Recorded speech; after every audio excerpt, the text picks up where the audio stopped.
Our new partner who I'm really, really excited to announce we are working with. Super, super stoked. Thank you, Angie Huberman, for this connect. It's incredible. AG1 Athletic Greens. I've been using them for a while. I have them every morning on an empty stomach.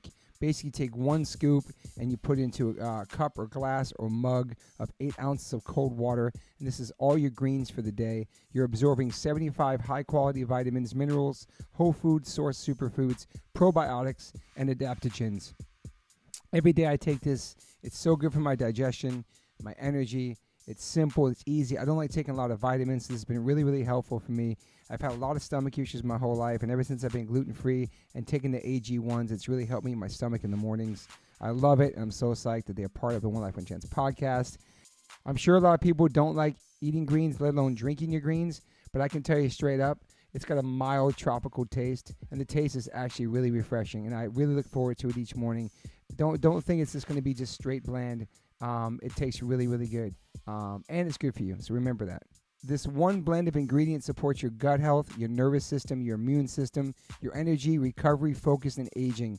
It's incredible, just one scoop, especially for musicians who are vegans or just musicians in general who want to get those daily greens. You can get the packets. It's incredible. I just gave some to my friend Derek from Sepultura. He traveled the whole entire world this summer, and he had those every single day. He said it saved him. I bring AG1s with me when I travel. It helps me stay healthy. You know the deal. If you're on tour and you are a picky eater, but you need to have your greens, sometimes catering doesn't have greens. Sometimes you miss the catering. Sometimes you miss the backstage food. Sometimes it's too late after the show to go get food that you like. So if you just have a scoop of AG1s in your hotel room before you go to bed, or you're in the hotel room at night and you're starving and you want something healthy, boom, life changer. Right now, it's time to reclaim your health and arm your immune system with some convenient daily nutrition. That's all you need, one scoop in a cup every day. That's it. No need for a million different pills and supplements to look out for your health. This is it. I'm super psyched. And to make it easy, Athletic Greens is going to give you a free 1-year supply of immune-supporting vitamin D and 5 free travel packs with your first purchase. All you have to do is visit drinkag1.com/OLLC. That's drinkag1.com/OLLC. Take ownership over your health and pick up the ultimate daily nutritional insurance. This is incredible. I love it. It's just basic greens. For me personally, this has changed my life tremendously. I'm not a junk food vegan. I don't eat a lot of fake meats, so I'm strictly greens. And this has been a wonderful, wonderful new addition to my life. So once again, visit drinkag1.com/OLLC. That's drinkag1.com/OLLC. Get 1 free year supply of immune-supporting vitamin D and 5 free travel packs with your first purchase. That's drinkag1.com/OLLC. Yo, Liquid Death, thank you so much for hydrating all my guests, taking care of me and my family and my friends. Love your water, love your brand, love what you stand for, love what you give back to the community. If you want to learn more about Liquid Death and how it started, listen to episode 115. With the co-founder, owner, and creator of Liquid Death, Mike Cesario. Just a punk rock skateboarding kid from Delaware with a dream. It's an incredible story, incredible journey. So if you go liquiddeath.com/Toby, you get free shipping on any items you order from liquiddeath.com. And if you want to get water, Liquid Death water, go to amazon.com. But for merchandise and other things that's not water, go to liquiddeath.com/Toby and get free shipping. Thank you so much, Liquid Death. Death to plastic, murder your thirst, stay hydrated. You know H2O saves lives. Bro. Yeah, man. Check. Here we are. Yeah. Welcome to the One Life One Chance podcast. I'm your host, Toby Morse. So the last time I had this amazing human on my podcast, we kind of just met. Like I met him briefly at a Cro-Mag show on the stage at Roxy, and then our friend Chris Uvain, rest in peace, brought us together. And Chris was in this kitchen when it happened, and that would have been episode 86. But here he is back in my house. We've hung out so many fucking times since then. Frank Grillo, thank you for being here, brother. My brother. So good to see you.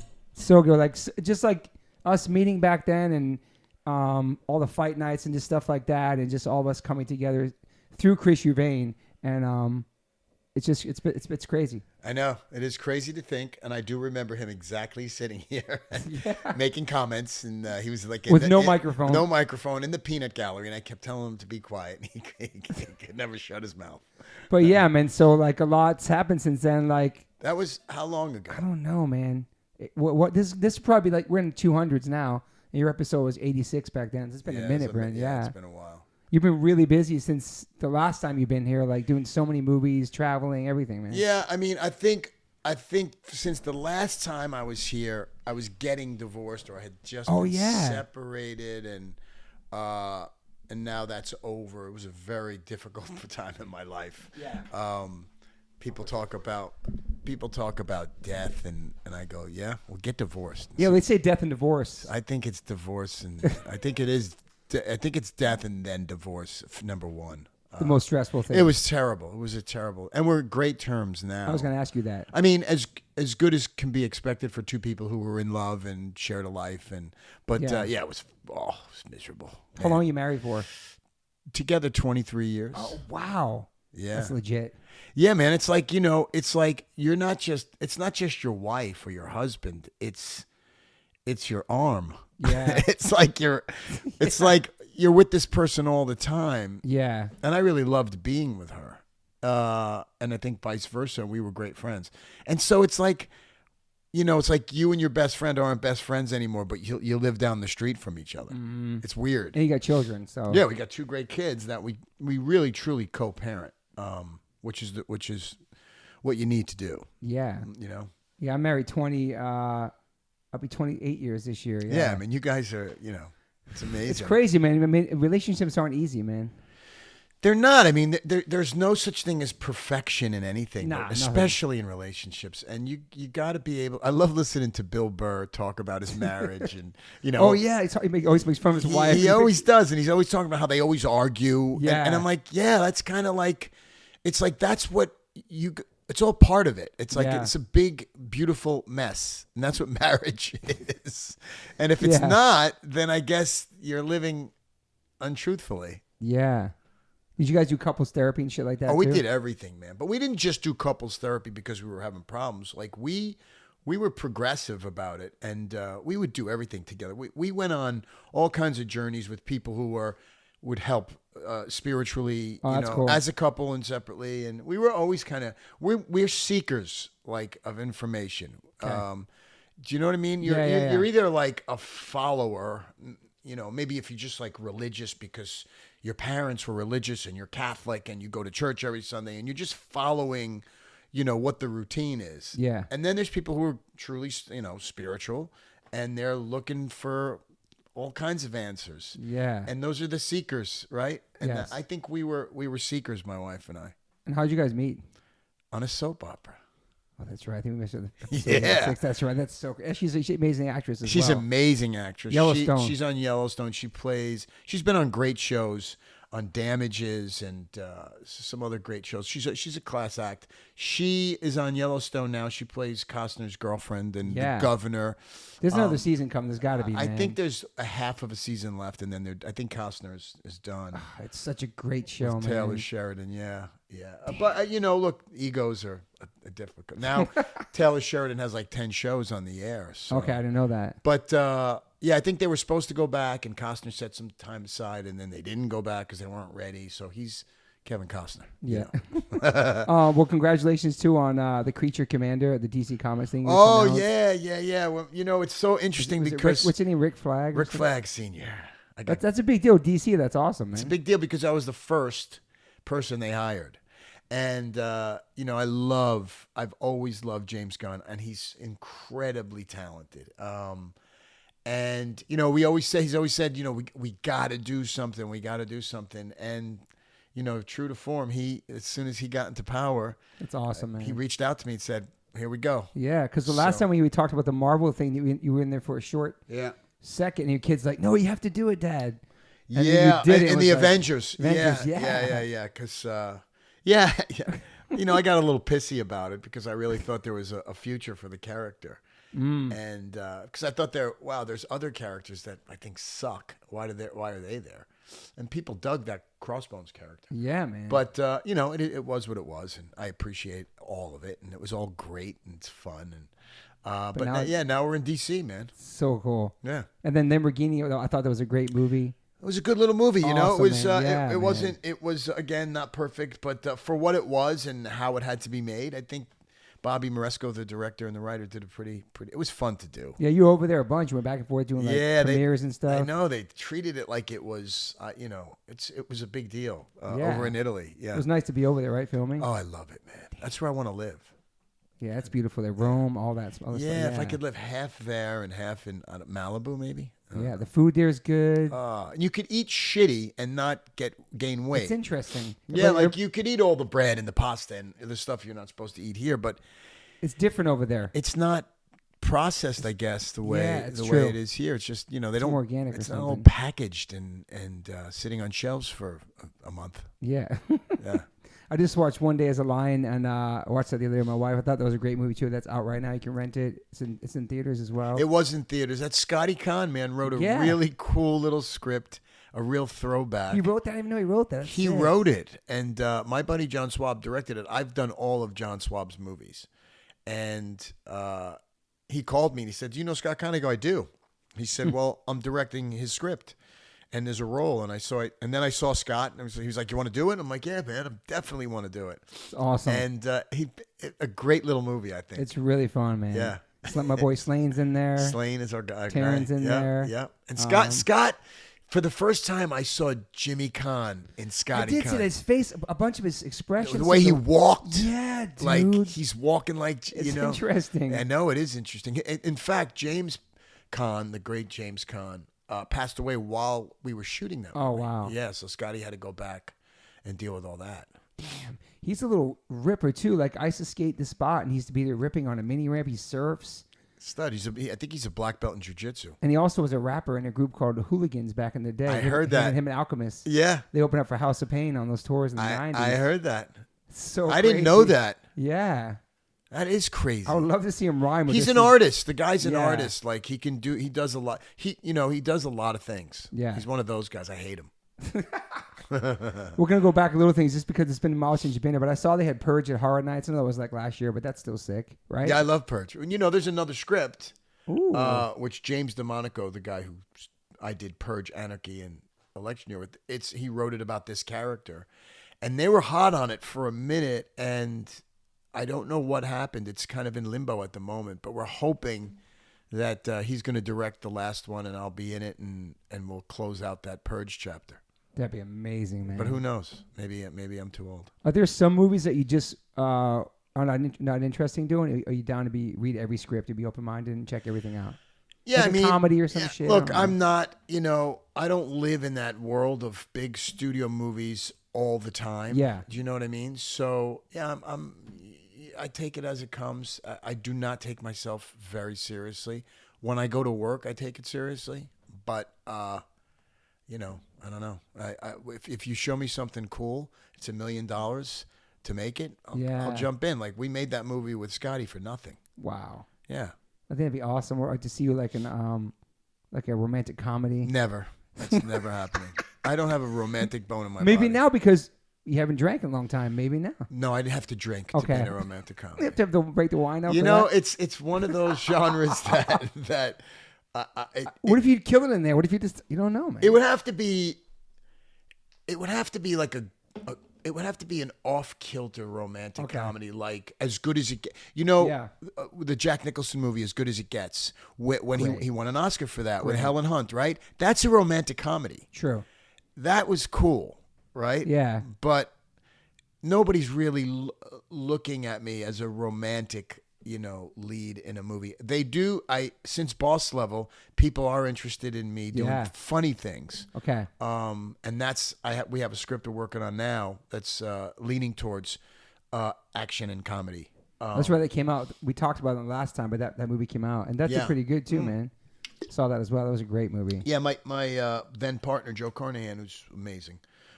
We made that movie with our company, so it was it was a lot. It was cool. It did really well. Yeah. So we were talking before the pod started about you quit drinking and on Christmas, which is amazing because I've hung out with you a bunch of times and I see you drinking your wine. You're not getting crazy, but I see that's your thing, But now you just quit it cold turkey.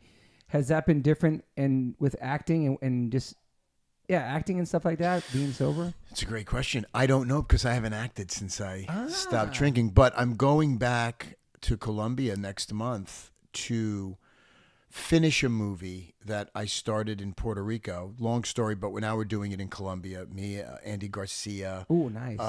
Melissa Leo. But we're going back, and it'll be the first time that, there's no wine in my trailer. Wow. That's amazing. And I think there's going to be a better sense of clarity. Usually I don't drink when I'm working. Yeah. But for the last 3 or 4 years, since my parents died and started a chain reaction in my life of tragedy after tragedy, yes, I found myself really self-medicating with wine, with booze. And, I didn't realize it until I stopped drinking. Yeah. So I am excited. I'm actually excited and looking forward to going down to Colombia and really immersing myself in this movie without any substances. Yeah, it's pretty amazing. Yeah. Man.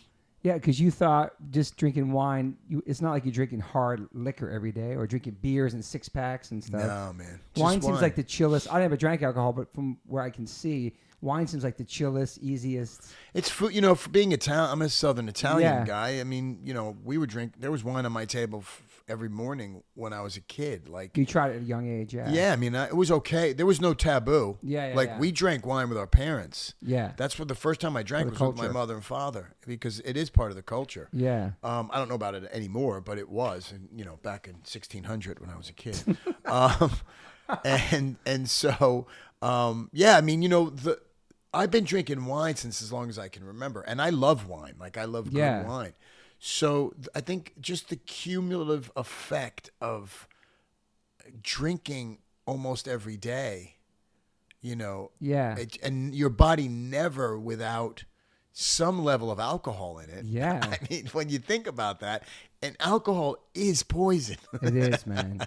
And you just doing that for fun because you're off. It's almost like you're on vacation. You're home. You're not worried. You're in between movies. You're chilling in a new place. Yeah, it's just like. By the way, now would be the time I would be drinking a lot because I haven't worked in several months. I'm home. I'm doing, renovations on this new house. Yeah. And it's a bit stressful, and I'm bored. Yeah. Me being bored is a terrible fucking thing. Yeah. Terrible. Scary. It's scary. Yeah. And, but, I've learned that I'm not necessarily bored as I am peaceful. I just have to get used to being peaceful. You do. And you still train every day, so you're getting out the stress and all that shit that way. Yeah. That's what you do with all your training is one constant in my life. Yeah. No matter what. Yeah. Even if you're hungover or whatever, you just fucking go. If I was hungover, I'd train harder. Yeah.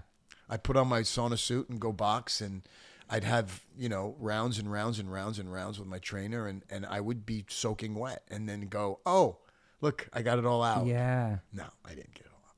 And so, but just quitting cold turkey, that's incredible too, man. And I have to tell you, I wish I could say how difficult it was, and everybody's different. Yeah, I've always been, very disciplined. And again, I always say where the mind goes, the body follows. And in my head, I was like, I'm not drinking anymore. Yeah. And you know how many people, this is why people suck. You know how many people have come up to me and said, what do you mean you're not drinking? Just have one glass. Oh, dude. I'm like, I'm not drinking one glass. Why do I need to drink one glass of wine? Man. I said, how about I drink water in a wine glass? Like, you won't know the fucking difference. Yeah. But a lot of people are like, oh, man, you're not going to be as fun. I'm like, really? Watch this. Yeah. And I actually have a better time when I go out because I remember everything. Yeah. And I'm in the conversation when I want to be. Yep. And I'm not in the conversation when I shouldn't be. Yeah. Right? As opposed to a couple glasses of wine. Yeah. Shut the fuck up. It's crazy how people get offended like that. Oh, you don't drink anymore? What the hell? Like, I know, man. Or you're soft, or you're weak, or you should be drinking. Like, what happened? I never quit anything. I'm like, that's a great thing. But just one. I never quit anything. Do you ever get depressed? Because I know you've been talking. We talk about mental. Yeah, I don't get depressed. I do exist in a lot of times, and maybe it's because of what I do, but there is a sense of melancholia that I kind of enjoy. Yeah. I'm not the guy running around. I can be really fun and gregarious, but I kind of lean into the melancholia. Am I depressed? I'm really not. Yeah. You know, it's interesting because, like I said earlier, I went through a tough 4 years pre-COVID. Parents died a month or so apart from each other. And then my wife and I were getting divorced, went through a terrible separation, really awful separation. Then I met another woman and kind of got involved too early. And that really was, it took a lot out of me too. And it was a lot of loss continuously. And Chris. And Chris, you know, with suicide and my cousin, 6 months almost to the day, who was more like my brother. We grew up together. He did the same thing. Yeah. And, it just was I was struggling, but I wasn't depressed. Yeah. I was just waiting to get out of it. Like I was like, how am I going to get myself out of this? Yeah. You know, while drinking a bottle of wine a day. Yeah. But you know, look, I could never take my life. You know, nothing could ever make me, you know, if I had to be poor again, I'd be poor. I mean, you know, nobody if I have a girlfriend and she leaves me, okay. Yeah. Like I'm old enough to go, well, there are 8 billion people in the world. There's probably another soulmate out there for me. Yeah, for sure. Do you know what I mean? Yeah. I'm not living lonely. It's all good. I would never, ever, it's never even crossed my mind to off myself. Yeah. Because I think about, first of all, who's going to tell them, and the look on their face when they hear my kids. That, oh man, do you know what I mean? Yeah, I couldn't do. I would never. I would live in misery, you know, under a truck with naked, and freezing cold. But you know, because there's no way I'm doing that to my kids. The pain's gonna be so intense. I can't even imagine the pain. I could take it. I'm taking the pain. Yeah. I'm taking the pain. Yeah. So, but I don't know. I'm not clinically depressed, so I don't know. I don't know what that does to your DNA and how you think. You know. Yeah. To be not in your right mind, right? Yeah. So I often think about that. Like my cousin, who had 3 kids, who he loved more than life itself, got somehow to a place from the time he left my house to the next, just 2 days later. Wow. Got someplace in his head where he thought the world would be better off had he not been there. And he was in the next room. Damn, dude. So, and I know this guy, like something went terribly awry. And he was sober for 25 years, so he wasn't on pills or, you know, he did start taking Ambien. Who the fuck knows? I mean, I don't. People get addicted to Ambien too. Yeah, and it also fucks you up. It does. Yeah, it's not a good thing. It does, and not to blow up her spot, but my wife was for like a year, and she was like going on eBay and buying all this furniture, and then the next day we wake up, and she's like, "Oh, I got a whole living room set," because she was all fucking high on Ambien, right? Eating like cookies and fucking. Yeah, if you don't fall asleep, the Ambien does weird. And that's why she did. She loved the high and the craziness of it, but she's not on it no more. But it was fucking scary. I was like, "Yo, you gotta chill." Like, yeah, and I've done a little research since because he was getting it from friends, and you know, you can have psychotic events on stuff like that. So, yeah, it's that's serious shit, man. It is, but it's like I can't imagine how people say like, "Oh, suicide's selfish," and I understand it because you're leaving all these people behind that love you, your friends, your family. But I don't know. That's logic. I just couldn't imagine that pain to where you could be able to take your own. I can't imagine like what it feels like. I can't. Yeah, or the idea that everyone's better off without me. Do you know what I mean? That feeling like. It's horrible. My kids don't need me anymore, and they probably I'm a burden. Do you know what I mean? I'm a burden to my children somehow because I'm not where I think I should be financially, or this, that, and a third. And there's so many, you know, it goes on. And it's such a real thing. It's horrific, and it needs to be. It needs to be. Look, there are things in the press today that, you know, I'm a Gen X guy. Like I'm old. You know. Am I Gen X? I'm 1970. I'm 53. Yeah, I'm close. Yeah, I think you. Okay. I think you are, and or close, and everybody deserves to be heard, and we should take care of each other, and you know, not judge each other. But I think the lack of resources for mental illness, is astounding. It's astounding. It is so prevalent in our society. True. And it's so there's just such a lack of help for people.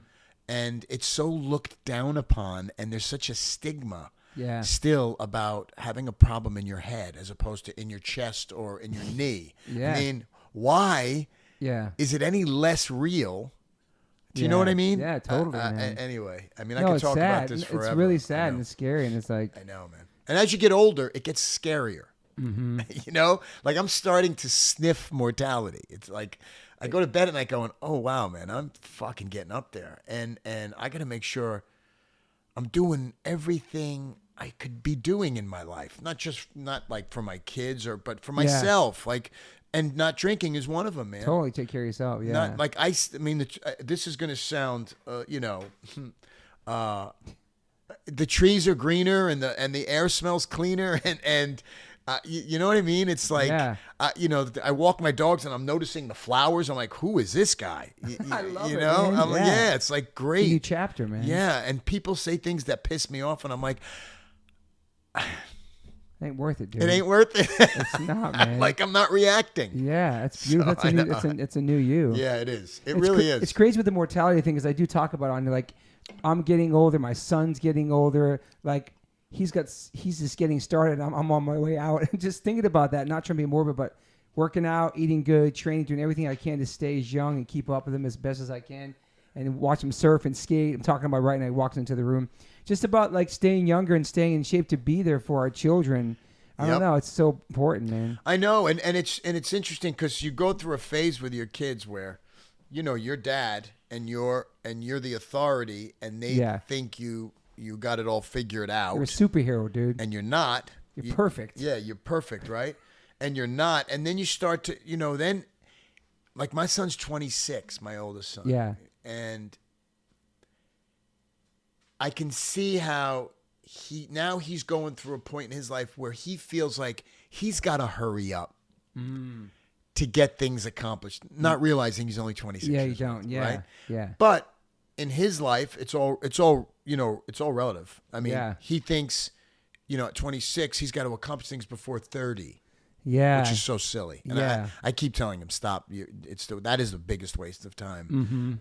But it puts our relationship in a very interesting place, because he's not looking at dad right now. He's thinking, oh, wait a minute, I got to do my thing. Yeah. So it's just a real, I don't even know how to articulate it, and then I got my two other guys, one of my guys is a little spectrum-y. He's going to graduate high school, and we're trying to figure out where he's going to land. Like, I don't know what his future holds. Like, I don't know the level of independence that he's cognitively fine, but I don't know the level of independence that he's going to have, right? So now that's on my mind, right? Yeah. And then I got this beautiful, ethereal 15-year-old maniac kid who's he's just a ball of life. And I got to make sure I'm giving him what he needs. Yeah, man. And not like lump them together as one unit. You can't do that. You can't do that. You know what I mean? Yeah. Do you have like the leaving the nest syndrome too? Like you want them to stay there as long as they can? I do, man. Shit's That's why hard. I bought this big house. I'm like, if I could entice them with, an elevator in the house, and a giant pool, and a theater. Bedrooms, everything. Yeah, and it's like bedrooms. They have their own bathrooms. It's like, it's kind of stupid and gross, but I was throwing shit against the wall. It's just weird thing about like not having it in the house and like having it. My son's 20. I'm like, you can live here as long as you want. It's mine expensive too. To live in LA, dude. It's expensive. Yeah, I'm gonna have to pay for it anyways. Yeah, but I mean, like, and I'm gonna be look. It's funny, man, because part of me, I've been married my whole adult life. I've been married twice since I'm 24, right? Yeah. And part of me is like, I'm going to be alone. like there are nights when I'm by myself in the house. Now, it's nice for a minute. For a minute, dude. It's nice for a minute. The way when you're married, it's nice when your wife goes to see her family or something. Your and alone for time. a minute, you get alone time. Totally. And you become introspective. And it's like, hey, woo, I can walk around in my underwear. And totally. But as you get older and you're kind of less attractive to women. At some point they're going to stop looking.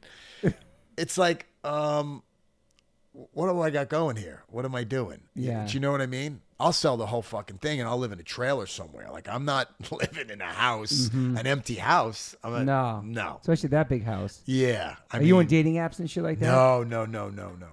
Because you're a single man, yeah. No, I am seeing someone who's much younger than I am. Okay.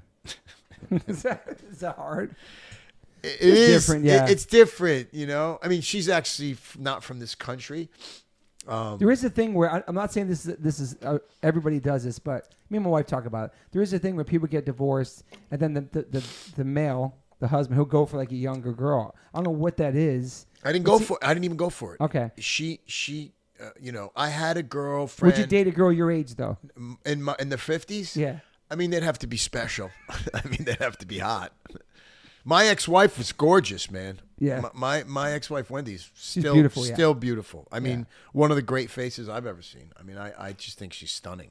Yeah. I mean, the other day I saw her, I was like, wow. I mean, you know, she's mid-50s. She's beautiful. Is there? Do you have a feeling when you see her still like you wish you? I love her to death. Yeah. I mean, she doesn't know that. Like, she doesn't realize it. But I love her to death. How could I not? I mean, Is she psyched on your recent sobriety? You know, she's an interesting bird because she doesn't show me any more emotion. Okay. You know what? I think she's very protective of herself. Okay. As she should be. But like her mother just passed. Okay. You know, and she was on the fence about. She has a terrible relationship, a weird relationship with her mother, which in later years has been better, but still very, you know, she's arm's distance away, and it was not an easy road for her and her mother. Yeah. And I said to her, my mother had passed, and I said, I got to tell you, I think you need to go. And not just for her, you need to go for you. Yeah. And it was the first time that her and I were really getting into some deep conversations the way we would as if we were married or really good friends. Yeah. You know? And last year I was doing this movie in Puerto Rico when one of the actresses fell out, and I called her up. I was producing with some other people, and I said, I get you a bunch of dough. Come down for 2 days. Wow. And I got her 6 figures for 2 days. That's amazing. man. Yeah. And that's cool. And we hung out for 2 days. Like, she would come up to my room and we would shoot the shit. I mean, because before we were married, we were friends. She never remarried? I do not know what her dating life is, okay. and I don't want to know. Yeah. I'd rather, you know, what you don't know doesn't harm you, you know. But I hope she's such an amazing human being. I mean, I'm sure she'll find somebody great. But this is the first time seeing you not sober though for her though, right? Well, I mean, yeah, her and I always were fucking right there. Okay. Like when we were younger, we did all kinds of shit in New York. So, but never cocaine, you know, never any of that kind of shit. But we were always running around. And, in New York? Yeah. Oh, hell yeah. And then we did it when we moved here. But I was never a drunk. Like, it was, just wasn't that. I wasn't my father. My father used to get fucking hammered and angry. I used to have to take him down to the ground and go, damn, you're drunk and I'm stronger than you. Wow. What was his drink of choice? Johnny Walker Black. Okay. Yeah, but he was a major clinically depressed guy. Okay. Yeah, it runs in my family. Yeah. It does. Damn, man. Well, you're doing good and the kids are doing good. Everybody's good, man. You know, it's like I'm excited to kind of get back to work. I appreciate it now that I haven't worked. Yeah. You know, I worked a bit too much, like trying to make up for the divorce, and it kind of hurt. You're doing a lot of movies, man. I know. I did some shitty ones, too, that I hope don't come out. I mean... No, I did. But since I saw you, though, it was like the Body Brokers, Paradise Highway. No, those were great. I mean, Stowaway. Yeah, those like that's Juliette Binoche and Morgan Freeman. I did some great ones, small but great. Yeah.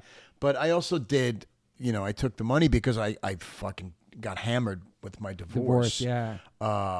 Paying lawyers is the stupidest fucking. I wound up paying hundreds and hundreds of thousands of dollars, and in the end, I just basically gave her my house. And after all that, gave her a really nice house by the beach, and a sizable amount of money to take care of her and the kids, deservedly so. Yeah. And I could have done that regardless. These guys just talked about it. It's crazy, right? I know. It's such a gross waste of money. You could have figured on your own, just like as adults, but that's kind of, I don't know. But I had a good lawyer. Like she was great, Marcy. she's a phenomenal lawyer, but she knew. She was Yeah. like, we don't need, this is a fight you don't want to have. Let's kind of acquiesce to this and you'll be better off and she was great. So it's all in the past. This is the great thing about life. The only constant is change, right? Yeah. And so, I'm out of that now. That fog of war is past me. Yeah, totally. You know what I mean? Yeah. And I love my ex-wife, and I have zero regrets about my relationship. I loved being married. I've been married obviously my whole life, and I have great kids, and I'm fortunate enough to be able to. I mean, I'm not Brad Pitt, but I'm able to work pretty much as I want to. Yeah. Not always what I want to, but I can take care of my family. Yeah. Live my life. Do you get married again someday? Never. That I know. Real quick, yeah. Never. No, I'll yeah. never be married again. No. Nor will I have any more children. Of course. I will cut my penis off. If I have I'm to. surprised you get the snip. I got the snip a while ago. You did? Yeah. my wife You know got- what it is? I'm afraid it's gonna hurt my. It's not even that bad, dude. It's not? Nah, man. It's so fast. And the doctor's name is Dr. Sachs.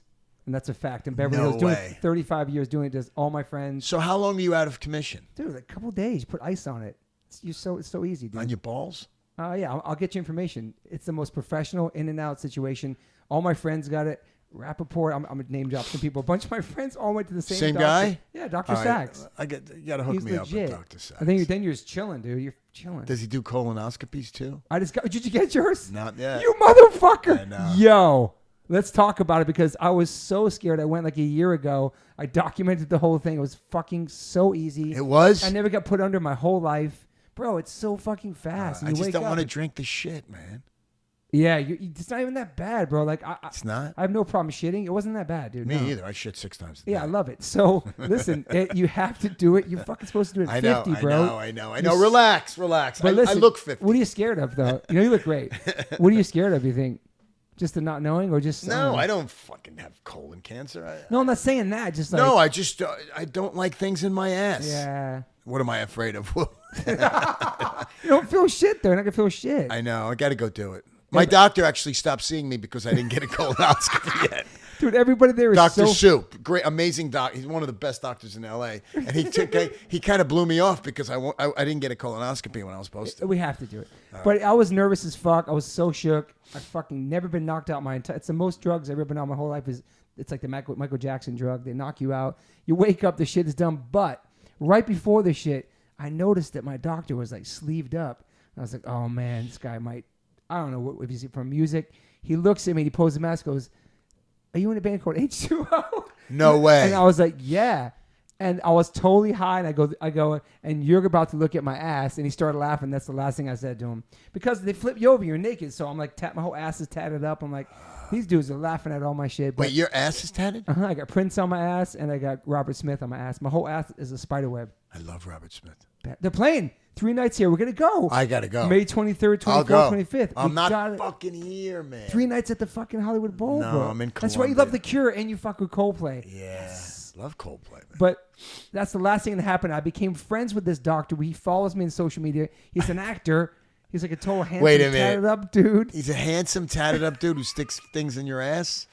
Wait, this is good. This is But weird. that- This just got weird. But I'm saying I don't want handsome guys sticking things in my ass. But that's his job. So let's just talk some random shit. Like, what was the last real job you had? We had to clock in and shit.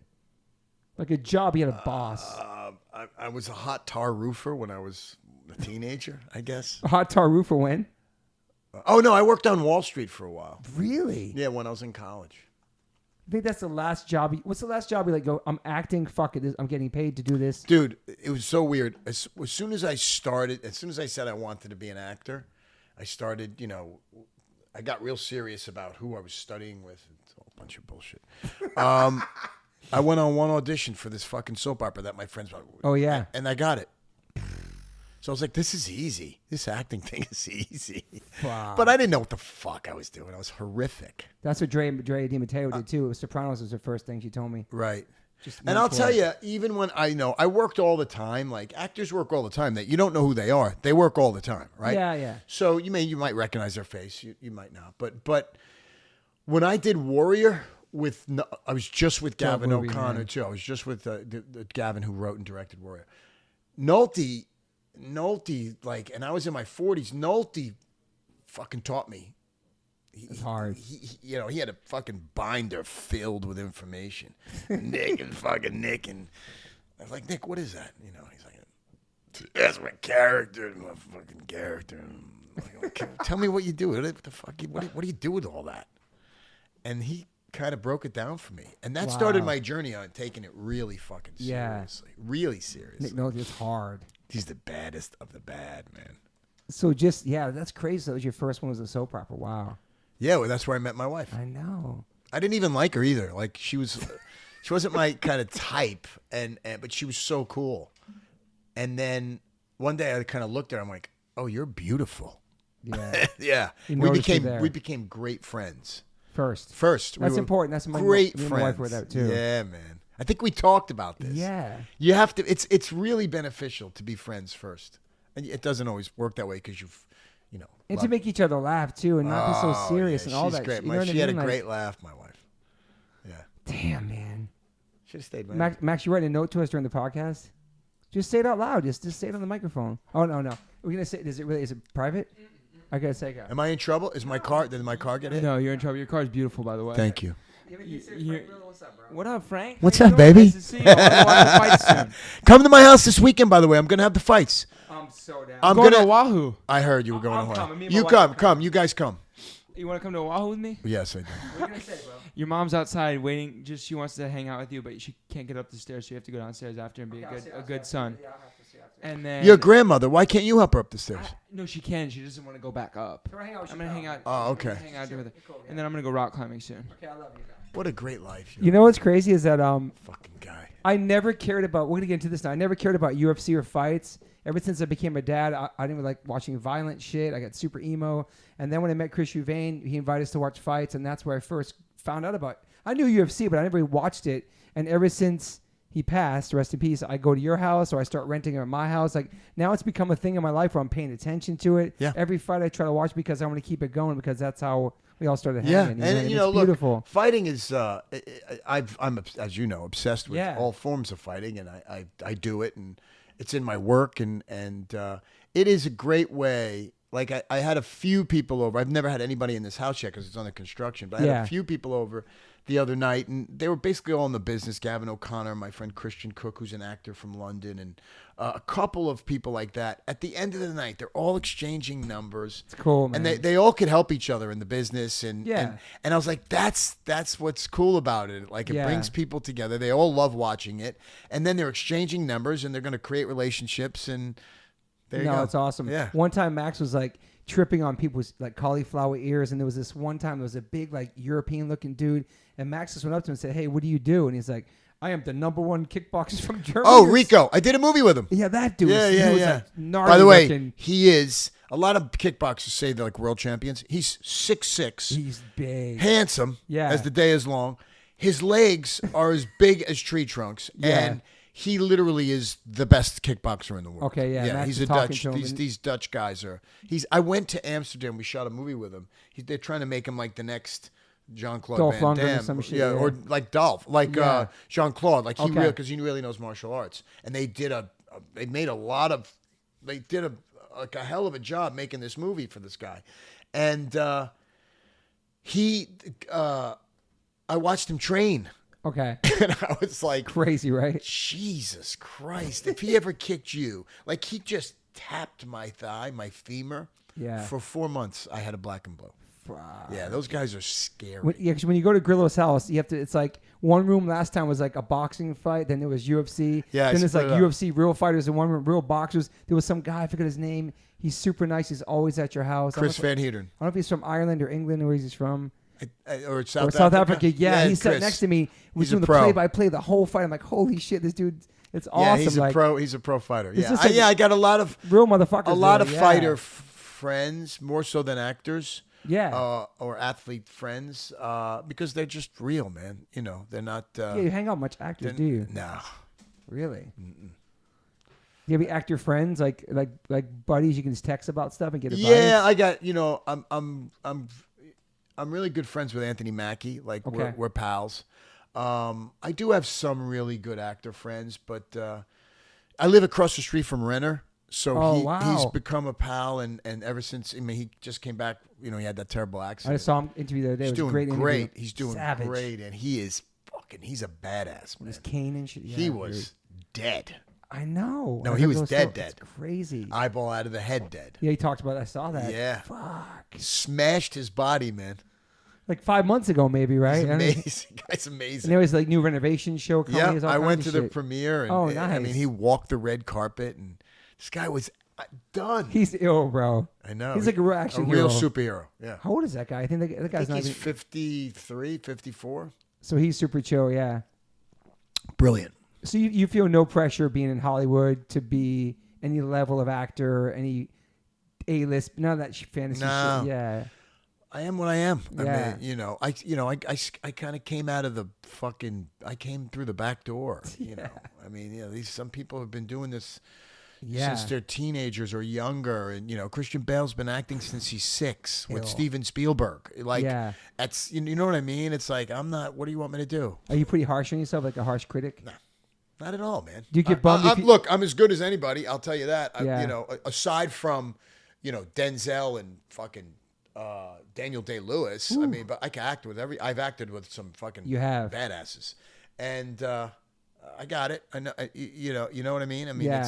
it's the illusion of what it is, and has long since waned. Yeah. When you're just a movie goer, you're just excited to see these people do this thing that is so far from what you could imagine doing. 100%. Do you know what I mean? Yeah. When you're in it for a long time, and I get to see all the warts and the pimples and the Yeah, you do. ugliness, and when you watch a film, that final product isn't what the director sees when the actor's doing it. Yeah. Right? So Mm-hmm.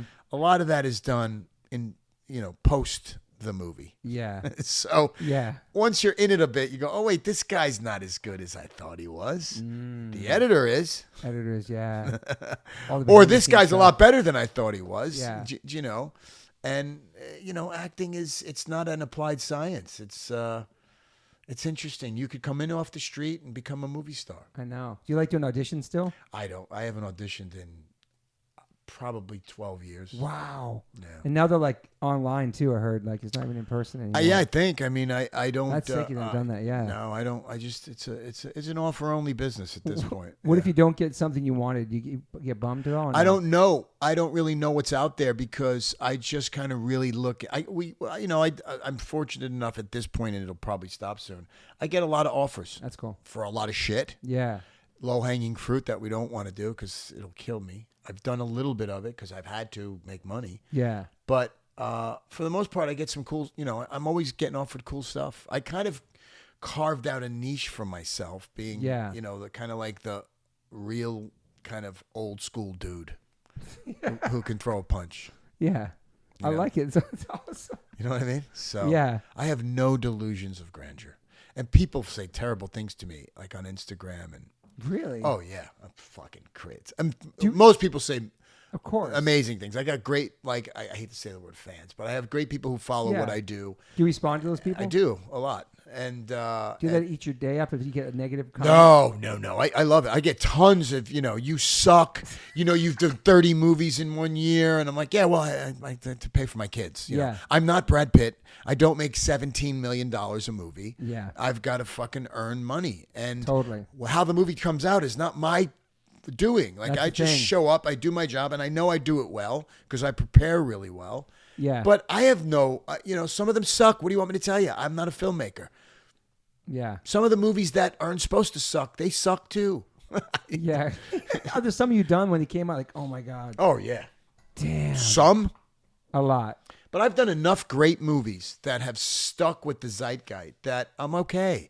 It's like, yeah, I do bad movies. I do a lot of movies. A lot of them are going to be, I mean, it started with Warrior, The Gray, End of Watch. It started that way. Like these were really class movies. Right. And then did the Captain America stuff. And then I'm super proud of the Purge movies. Right. These are a lot of movies. Then I did with Carnahan, I did Wheelman, which was a fucking great movie. Boss Level, Cop Shop recently with me and Butler, You know, And it's Kingdom like TV show. Kingdom. I've done. I listen. I don't have anything to prove to anybody. Amazing resume, man. It's fucking. You know, I'm a working guy. Yeah. I'm not a movie star.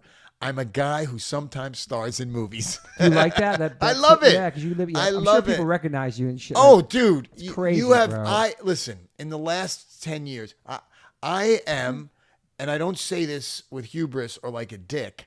I'm famous. Like Yeah. I'm No, for famous sure. around the world. For sure. So you know, it's all day, every day. All day. All day, every day. You don't mind it taking pictures. I love of it. Yeah, It's beautiful. what gets me paid. Yeah. If nobody recognized me and I did 60 movies, I'd have a fucking problem. So. I mean, I'd be. Yeah. You suck. Yeah. You know what I mean? But it's amazing. I just again I take a lot of shots from people, but I just recently Collider, which is a great fucking site. You know, Collider. We follow Collider. We work with Collider a lot when we're promoting movies. But they said it's about the gray. And this article just came out. I just saw you post it. Frank Grillo is unforgettable in this survival movie. Now, I'm not blowing smoke up my ass. My point is, Great movie. you know, you're doing great movies when they're talking about them 11 years later. Facts. So I did my job. Yeah. What am I going to do now? You Yeah. know, I've worked with the best, so many Oscar winners. You know, Yeah. I did that movie Paradise Highway with Juliette Binoche, who I've always been a huge fan of, and Morgan Freeman. Everybody had Oscars. Everybody except Yeah. me. You know what I mean? Yeah, It's yeah, like yeah. we did Boss Level, me and Mel Gibson and Naomi Watts. Oscars. It's, you know, I'm breathing that air. Totally. You know, maybe one of these movies, I'll do it for nothing because it's that amazing. Yeah. And the people involved somehow brought me in, Yeah. and that'll bring me to another place that I Yeah. don't Think about shit think like about that. it, man. I just do what I do. Or getting Oscars, none of that shit. You just keep it moving, do your thing. I yeah. got wrestling trophies. Yeah, that's awesome. What else gives you just as much pleasure as acting? It's guess it's different. You can't obviously family. I and love exercise. fitness. Yeah, you Just love that just shit. overall fitness. Yeah. Mental, physical, spiritual. You know, I'm always like, you know, I have a great a breathing healer. His name is Peter Evans here in LA. He's very well known, and it's kind of at this point it's hard to get in to see him, but he probably he takes me to places. It's as if I was taking ayahuasca. It's like Wim Hof kind of shit. Yeah. Okay, deep breath. Yeah, really, and really, especially like after Chris and Roy passed Yeah. away, like I needed to purge a lot of shit I was just holding in physically, you Yeah. know, and physiologically, and so the breathing really helped me clear that shit out of my body. Yeah. You know, so all that kind of stuff I kind of group into fitness. Okay. Mental, physical. Yeah. all that, Mental, physical, spiritual, intellectual, you know, to keep my mind sharp, keep reading, keep discovering. Now I'm starting to like watch young people. You know, I'm at that age now where I'm like looking at people in their 20s and 30s who are like really doing some interesting things. Actors, you mean? All kinds of stuff. All kinds of Do shit. you know what I mean? And Yeah. I'm like, wow, man. You know, learning from young people's, you know, that's the thing I try to tell people who are getting older is like, these kids Yeah. know a lot more Totally. than I did. And you pay. So you always pay attention to new up and coming actors and stuff. Always, Yeah. always. And they're beautiful. They're amazing. You know, they're different. Like the actors that I loved from the 70s and the 60s were different human beings. Totally. The men were different. You know, I always hear people go, "Oh, there's no men in show." I'm like, there certainly are. Yeah. But they're a bit more evolved, and the times are different. Totally. The times are very It's such a different world, man. You know, it's like the thing that Bill Burr makes a joke about it, about, you know, all these people went off on how terrible John Wayne is. And I'm like, and he says he'd be terrible today if he was doing that today. You try to cancel him. Right. No, But, dude. you know, we got to look at where we've come and kind of pat ourselves on the back Yeah. to how we've evolved course. from just 50 years ago. Yeah. From 10 years ago. Yeah. Do you know? Do you feel like you've tried to evolve with the times and the cancel culture? Some you of pay it, attention to all that shit? yeah, to pay attention to everything because I have to. I know. But you know, some of it I believe is being forced on us. You know, Yeah. Look, you could fuck donkeys. I don't care. I want everybody to live the life they want to because having lost people the way I've lost, Yeah. you too, I don't want anybody to be sad. I don't want people to go through life hiding from who they are, right? Yeah. It's none of my business. I just don't want you to make it my business. Don't Yeah. tell me how I have to think. I'll think any way I want to think. True. Do you know what I mean? Don't Yeah. force feed me this stuff that, you know, or any, and I think we're seeing some backlash on specific things. I mean, Coming out now, yeah. For sure. yeah, I mean, you know, I know, you know, several women who are very liberal and are starting to get a little upset with how things are going with the transgender movement and how some transgender now women are getting accolades and money and awards and in places where these women are like, hold on a second, I get it, but is this the right thing to do? So those are things I pay attention to. Yeah, people speaking up. I don't know that I have an opinion yet because it's all brand new. But all brand new. It's real. You know, it's real. You talk to your kids about it too. I'm sure they talk about. My kids are like, because they're like in the social media world. I know, but my kids are very liberal too. They're like, let everybody do what they want. But my kids and their friends too, they're still they say shit that you're like, yeah. If kids could get canceled, my kids' friends would get canceled because they're still boys. Still Like kids, man. They're kids, man. Experiencing life and everything. Yeah. And you're not going to force them, you know. But they are. You know what my kids are? They're incredibly compassionate and empathetic towards anyone who is struggling with anything. I mean, we've got tons of gay friends, tons. You know, I mean, I've had gay friends since I was a boy in New York City. That is nothing. That's like that's nothing. So you know, like we've been fighting for gay rights since I can remember, like for as long as I can remember. Yeah. But now I think there's a bunch of other things going on that it's a lot. Yeah. It is a lot the way it's being dealt with, I think, in the media. The media. Yeah. The media makes things so much worse, and it just magnifies everything. And I feel like the last couple of years, pandemic, everything makes everything so much polarized. I don't know, man. And you got to take it on an individual basis, man. I'll tell you, the other day, my buddy Bernard Hiller was a very famous acting coach. I went into his class Sunday and you know, did some speaking in front of his. He had people from all over the world come for this acting seminar. And there was a trans woman there, African American, and so sweet and nice. And I had a long conversation with her. And we were talking about specifically mental health and how this has affected her mental health. And, you know, I was looking at her and I said, you don't even realize how strong you are to be sitting in this class with all these people. Yeah. And being able to pursue what your love is and to have to, as yourself, I said, you got to give yourself more credit. Like you are strong. Yeah. I mean, you are strong. And I walked away feeling better. Like she made me feel better about me. Yeah. Do you know what I mean? Mm-hmm. Because I'm listening to what she's saying and I'm thinking, if one of my sons was going through this, and, you know, I mean, she must have been in her early to mid 20s. Yeah. I you know, certainly nobody's going to tell her what to do or not to do, right? She's beyond that point. It's like, man, that's a hero. Like you are fucking powerful to be able to endure this because everybody's watching. And when you're not in your environment with everybody else who might be of, you know, similar to you. Yeah. I couldn't do it. I mean, I couldn't do that. I as much as I don't want to fit in, I need to fit in. Like, do you know, does that make any sense? Yeah, totally. Yeah. She was there by herself too in the class. She was there by herself. Damn. Baller. It's such a different world, man. It's just like, I know. And even, you know what sucks though? I guess there's a book about what you can say and can't say. Really? No, there isn't, but there should be. Because even trying to talk about it, like as a white middle-aged dude, right? Yes. I might say things that I'm not trying to be offensive. No. I don't know. I don't know what the fuck I'm saying.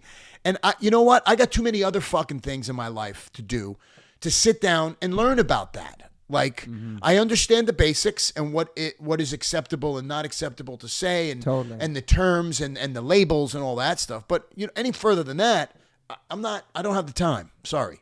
Yeah, do your best. I want you to be you and be as successful as you, whoever you may be.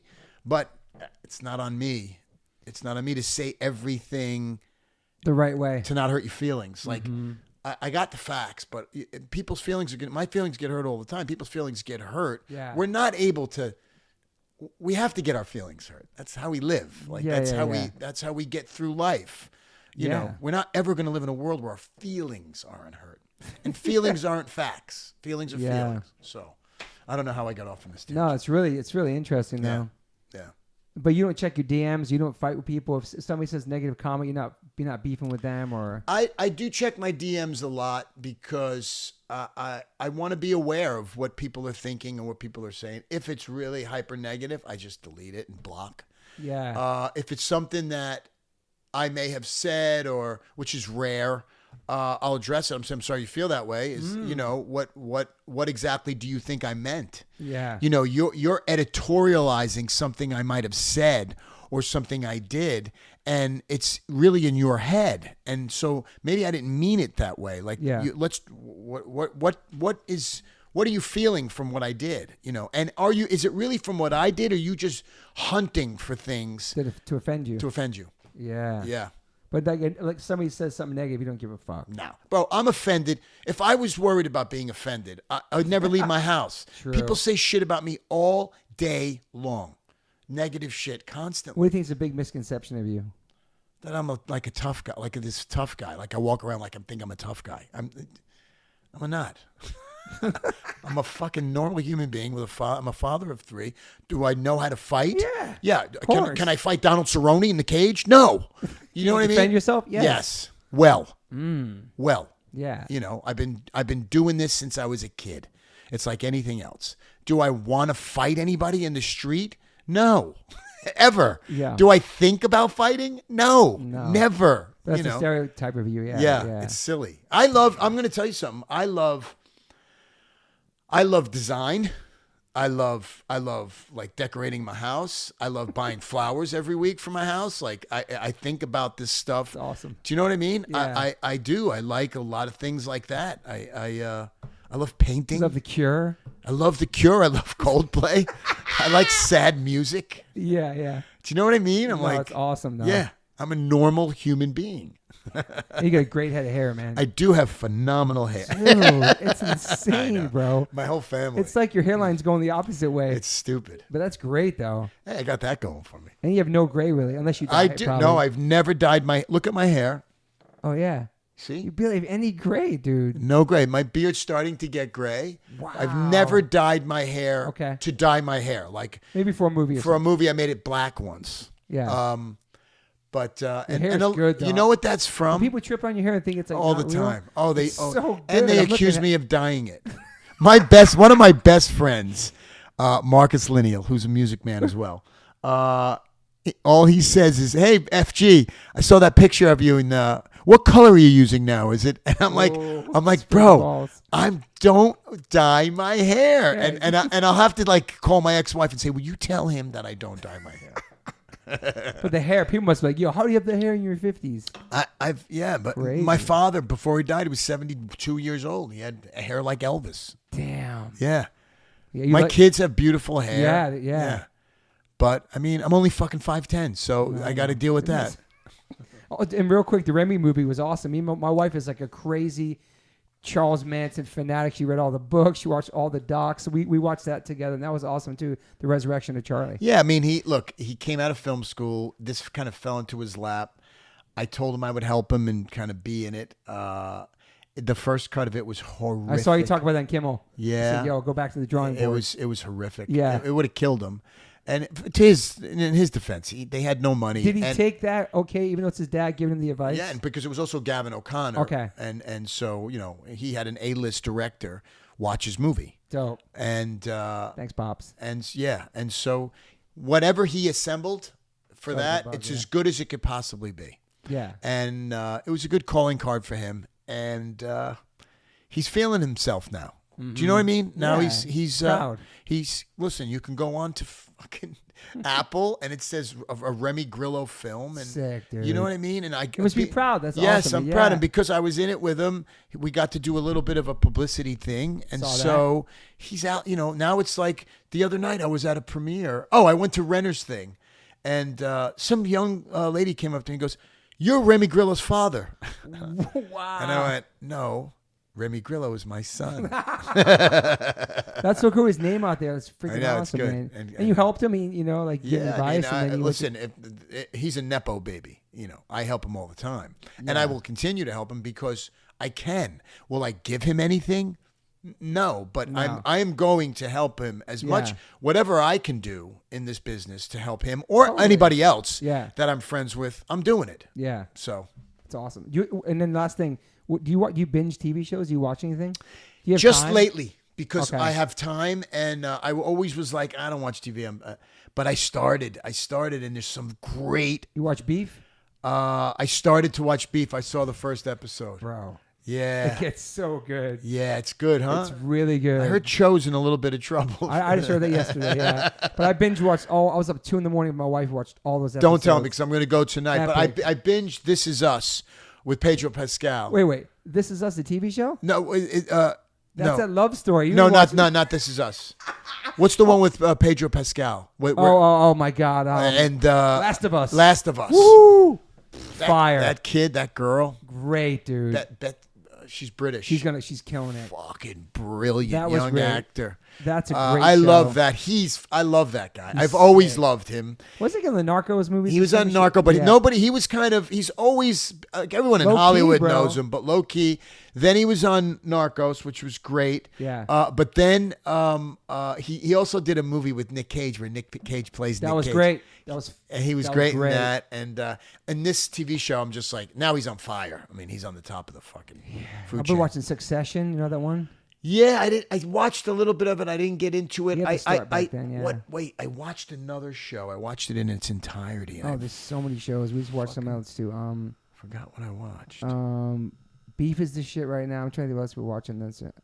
I mean, not for nothing. The Wu-Tang series is incredible. It's the whole saga of Wu-Tang. Is it? On Hulu. It's incredible. And Meth Cliff is a friend of mine. We did a movie together. Yeah, that's right. In Staten Island, where he's from. Like, he's a king. Damn, he's a great actor too, man. Great actor. Dude, he's killing it on like the 50 Cent show right now. Yeah, I told him you're fantastic. He's a Dude, natural. Sometimes that's what I'm saying. That man's jacked too. He's a big boy. But yeah, he's a great actor. Method Man, he's in that. Trying to think what else I was watching. Yeah, the Beef one's good. What you just said was good. Last of Us. It's got like a new season. Last of Us. Watch something. How about Mayans and shit like that? Sons of Anarchy. Shit? Nah, that never. Okay. I never really thought it was real. Okay, yeah. Yeah. The Mayans is pretty good though. The Mayans. Yeah, it's a spinoff. Yeah. With the Latin, that's kind Mm-hmm. of the Latin. Yeah. The Charlie Hunnam one, it was kind of hit or miss for me. Yeah. Yeah. That was a classic though. You love Sopranos? That's my show. Incredible. By the way, never missed an episode. Incredible. Tuned in every fucking week. And James Gandolfini, to me, still one of the best actors on the planet. Yeah. And we had the same acting coach, the late Harold Guskin in New York, famous acting coach.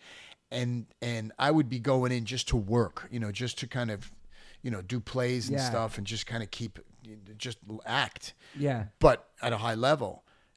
Gandolfini was always walking out. Always.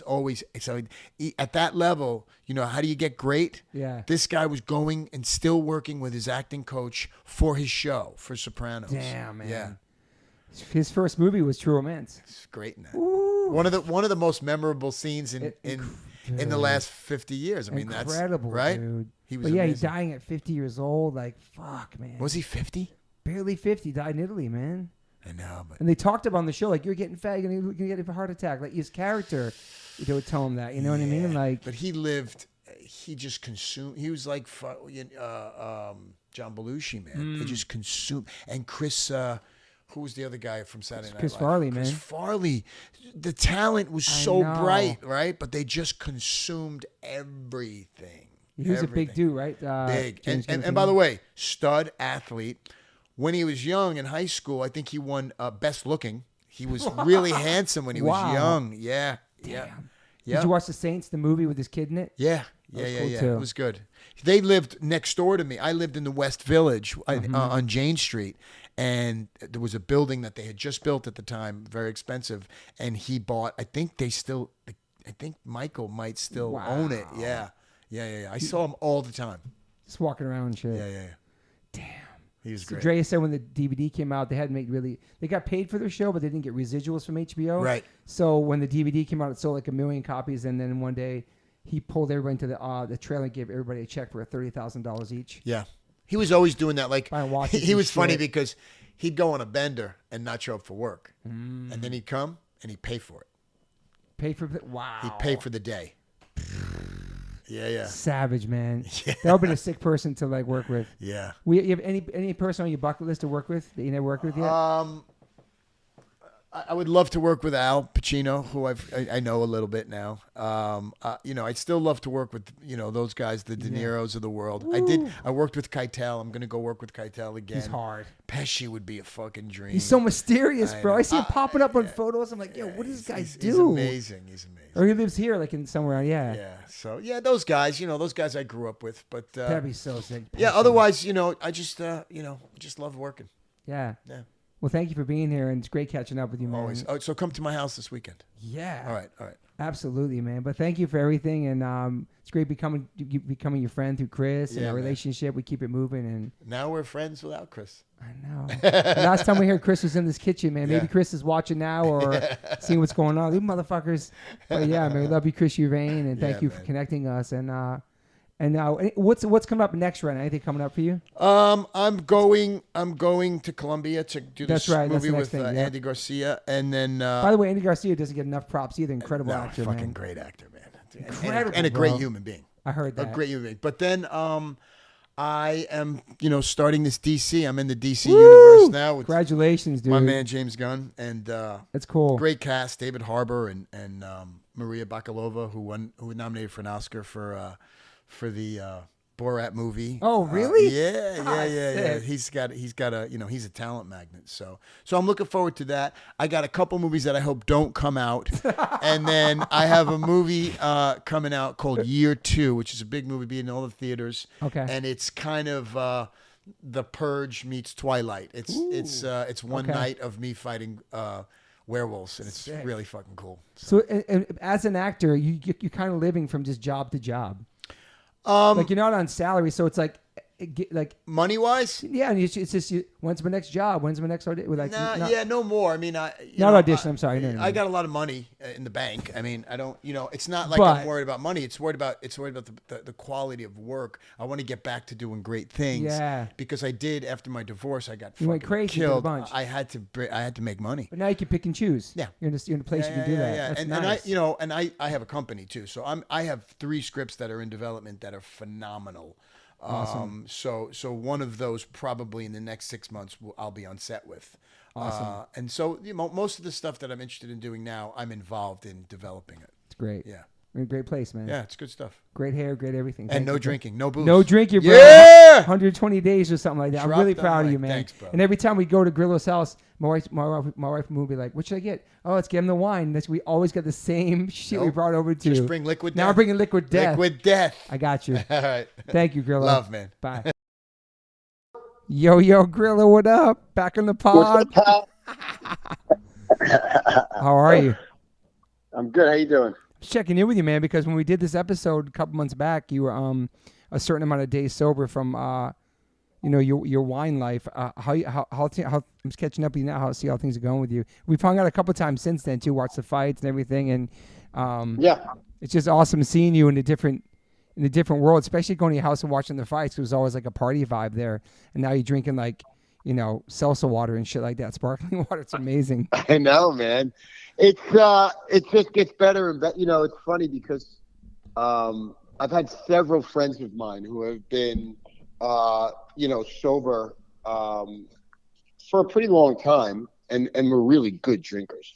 And they just kept saying to me, "Hey, dude, how's it going?" I'm like, "Yeah, I mean, it's so funny that people check in." I'm like, I don't even think about it. I don't like. It's like, I have friends that are in AA and they go every day, and it's a struggle and fight and but that's not my journey. It's like I just stopped drinking and I don't think about it. And that's kind of it. It's like until somebody brings it up, it's just not. It's like heroin. Like I don't do heroin either. It's like it's like I don't think about it. And you did it kind of cold turkey too, like no meetings or nothing like that, right? No. I have like I don't have an addictive personality. I don't do drugs and I never smoke cigarettes and I don't I'm addicted to like fitness, but I don't see that as a problem. Yeah. And part of that's probably vanity. Yeah. But other than that, I just don't have the gene.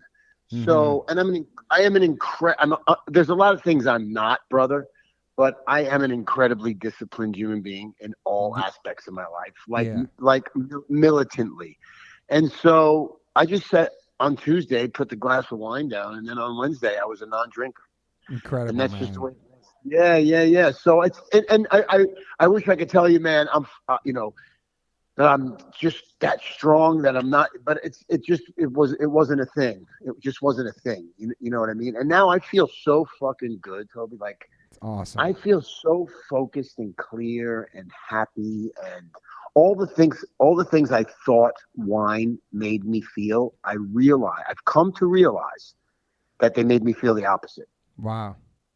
Yeah. It's crazy. It made me feel the opposite. My anger issues, my emotional kind of swinging up and down, my sometimes erratic behavior and the craziness of it all, which I used to think was cool. That was all from drinking too much wine. Period. Yeah. My eyes burning all the time, my skin looking a certain way, all from fucking wine, because it all went away. All of it. Crazy, man. And you stopped. Yeah, you stopped crazy. You stopped counting the days too. Yeah, I did. I mean, what's interesting? If I want to count the days, I know the exact day when I said I wasn't drinking because I hadn't been feeling well. I had a stomach virus. It was right around Thanksgiving, and so okay. I could tell you if I did the math, but I don't. Yeah. Again, if it was a thing and I needed to know like one day at a time, do you know what I mean? Yeah. I would do that. But yeah, man, it's I just don't drink. It's amazing, man. And how are you hanging in right now with the strike and everything? Good. Yeah. I mean, I got to my house since you've even come has been exponentially kind of improved. Oh yeah. Gotten a chance to finish just about everything, but all the little stuff has gotten done too. So it's been fun. I'm ready to go to work because I spent a lot of money. Yeah. And, I'm not Chris Pratt or Chris Evans or Chris Pine or any other Chris in Hollywood. So. Totally. So hopefully, I mean, are they saying the strike's going to end this year? Are they saying, or are there any word? I think if it doesn't end soon, like within the next couple of weeks, I think it's going to go on a while. Wow. And I think it's unfortunate and unnecessary. And I am all for fairness and equal equity and all of the good stuff that we're fighting for. Some of the stuff I think is not worth everybody losing houses over. So I kind of keep my mouth shut. But I saw you out there too in the streets. That was awesome. Yeah, my buddy Dion organized this thing. He's a great, just kind of really inspirational dude, and he's the one guy who got me out there because it's hot, man. It's so hot. It's so hot right now. Dude, my eyeball. It's like I was waiting to see like rhinoceros and elephants. I feel like I'm in the middle of the Serengeti in Africa. Were there some projects you were working on all of a sudden just got halted because of this? Like in the middle of doing it? Yeah. Fuck all of them. Damn. And you look, like CAA, the mighty CAA, there have been some quiet layoffs and stuff. It's like it's really hurting people's lives, man. And I love actors, but look, 90% of the union, couldn't support themselves by acting. And so I get everybody needs to make more residuals and stuff, and that is absolutely the truth. But the reality is it's not like there's 100,000 coal mine workers that are always in the coal mines that need. So it's an interesting thing, right? Yeah. So one of my friends is breaking it down about like different TV shows that don't get residuals. It's like putting out a record and not getting royalties on something. You get paid the one time, and then as many times as people watch Stranger Things or one of these shows, it doesn't mean they're getting paid every time. No, man, and that's what needs to be fixed. I had a big movie on Hulu called Boss Level. Yep. I had Netflix bought Kingdom and ran Kingdom for 2 years, and I didn't get a nickel. Wow. Not a nickel. And I have 2 movies that were made by Netflix, one with me and Mackie, and then Wheelman. And I've seen very, very, infinitesimal checks. Crazy, it's crazy. It's fucking crazy. So that does need to be rectified. It's no longer new media. It used to be considered new, how do the streamers monetize? But that's so antiquated. It's like, just pay us a fair share. That's all. But as far as the AI and stuff, it's not. Nobody's going to take my image and use it with AI. And so, I understand they could use it for extras and they could kind of continue to use it. But I'm not fucking striking for that. Is it a real threat? Is it a real threat, you think, for the industry? I guess it could be. I guess it could be for background players. It's not going to replace actors. Not right now. So, you got to know why you're striking. And for me, it's about the money. It's about that. But people would kill me. Who the fuck knows? All right, well, fuck, man. I'm glad everything's good in your life and you're fucking killing it. And, it's been great hanging out with you those last couple fights. And, just the new you. And you're still, what's funny about you is that you're still the same person when you're sober now. Like, you always been the life of the party, outgoing, funny at your house, a really great host, and just always been you. And then maybe you thought you mentally thought you might have needed that to be that guy, but you don't. Yeah. Because since I was hung out with you since, you're exactly the same. I love you. But you're right, man. And it's funny. I used to look at people who didn't drink and I would be like, oh, those poor fucking people. Now, dude, now I'm like, oh, they knew all along how much better this is while watching me being an asshole. So now, and I don't judge anybody, but now, I had a buddy over the other night, dude. He came with his girl. My girl was here. And he drank 3 bottles of fucking rosé by himself. Wow. 3 bottles. Dude, and I was looking at him. I didn't say anything. I just kept giving him the wine, and I watched him go from one aspect of who he is to a complete other guy. And I'm like, there it is. It is. Proof that you never need to drink again. You weren't drinking a couple bottles. You were drinking a lot of bottles a week, though, huh? When you were? Me? Oh, I would drink at least a bottle of some kind of a wine a day. Wow. Every day. Yeah. Every single day. Easy. I mean, I would come back from the fucking gym from boxing sometimes and be like, it's 11:30. Let me get some rosé. And I'd start drinking rosé. Wow. Yeah, I'm thinking it's just rosé. I remember you were saying you would just drink rosé and starve yourself. So you're being funny about it. What do you do to train? You barely even eat? Yeah, it's crazy. I know, man. So anyway, life's good, brother. Yeah, man. Well, fucking thank you so much, and hope to see you soon, man. Yeah, no, I'm gonna do the Canelo Charlo fight, so you'll be hearing from me. All right, brother. Awesome. And right. Whenever you're ready for the cold plunge, man, let me know. I'll get you one. Love it. Bye. Bye. Bye, Frank. I always ask my guests if they have any regrets. I personally don't have any regrets. Even when it comes to my tattoos, I have the silliest tattoos. Even my ET on my leg, it's still a childhood memory for me, and I love it. I've had tattoos on top of tattoos strictly because I wanted more tattoos. I started getting tattoos when I was 18. I'm 52 now, and I can't stop. I've had laser treatment before on something on my arm. It's 4 tattoos on top of each other, and that experience at that place was pretty fast. It was pretty cold. It was in and out, swiped the credit card, don't really tell me much, didn't give me much details or anything was going to happen, so I never went back. So as of most recently, I'm so lucky enough to have had 2 sessions at Removery Tattoo Removal. My tattoo on my arm that looks like a big black blob is now super light. I've had 2 sessions. I have a long road ahead of me. None of this stuff happens overnight. You cannot take a tattoo up in one sitting. You have to be patient, and it's painful. They ice you up. It's super fast. To me, it felt like a bunch of rubber bands. But what's more painful than that is looking at something on your body that you think you're stuck with for the rest of your life. That sucks. But now for me, I'm really happy I started this journey. I'm slowly going to get this tattoo removed. I never thought in a million years I have any kind of real estate on my arm. I don't even know what I want, but it's exciting. I'm so honored to announce that One Life One Chance podcast is now with Removery. I have a code. Use TobyH20 and get $100 off your first session. Call 866-934-4570 or go to Removery.com. One of the most experienced tattoo removal companies in the world. Over 600,000 removal treatments done. 100 locations, U.S., Canada, and Australia.